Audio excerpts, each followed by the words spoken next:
আগের একটা ভিডিও দিয়েছিলাম, সেখানে আমি বলেছিলাম যে আমি এমন একটা অলস মেয়ে যে ঠিক টাইম মতো কিচ্ছু করতে পারি না।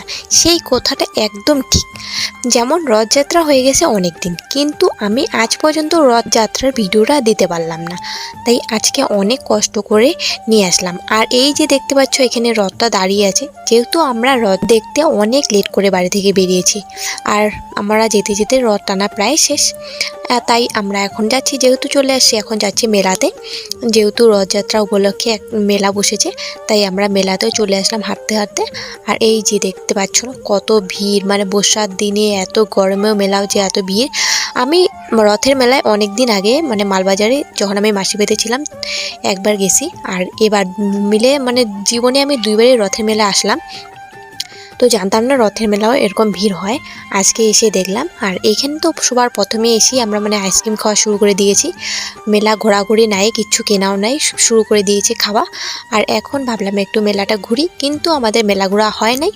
আমরা মেলা ঘুরবো তখনই শুরু হয়ে গেছে বৃষ্টি, না কিছু কিনতে পারছি না কিছু করতে পারছি। আর এই যে আর একটা নিয়ে নিছে আইসক্রিম। তারপর অনেকক্ষণ ভাবার পর আসলাম এই একটা দোকানে, এখানে 10 টাকার 20 টাকা দামের অনেক কিছু বিক্রি হচ্ছে। তাই ভাবলাম কিছু একটা নিয়ে যাই, যেহেতু মেলা আসছি। তো তেমন কিছু নেই। তো আমরা মানে নিতে নিতে এত জোরে বৃষ্টি শুরু হয়েছে যে সেখানে থাকাই যাচ্ছিল না।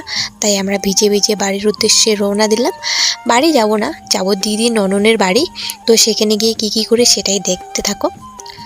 মানে যেহেতু মেলায় আমরা কিছু নিতে পারি নাই, তাই দিদি এখানে যেখান থেকে মানে রথটা টানছে সেখানেও একটা মেলা বসেছে ছোট্ট করে। তো সেখানে দিদি মাটির অনেকগুলো জিনিস নিল, যেগুলো ওর পছন্দ হইলো।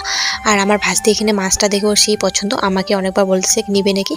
আর এই দেখো গাইস কি বৃষ্টি পড়তেছে বাইরে। আর এই বৃষ্টির মধ্যে আমরা বাড়িও যাইতে পারতেছি না, তাই এখানে দোকানটার এখানে দাঁড়ায় আছি। কখন বাড়ি এখন যেতে পারি, কখন বৃষ্টি থামবে তার ঠিক নেই। তো গাইস কি আর করা যাবে, বৃষ্টি তো পড়তেছে। আর এদিকে আমরা অনেক কিছু নিয়ে নিলাম, অনেক কিছু নেওয়া শেষ। তারপর আমার জাম্বু আসলো একটা রেনকোট নিয়ে দিদির ননদের বাড়ি থেকে, মানে জাম্বু দিদির বাড়ি থেকে।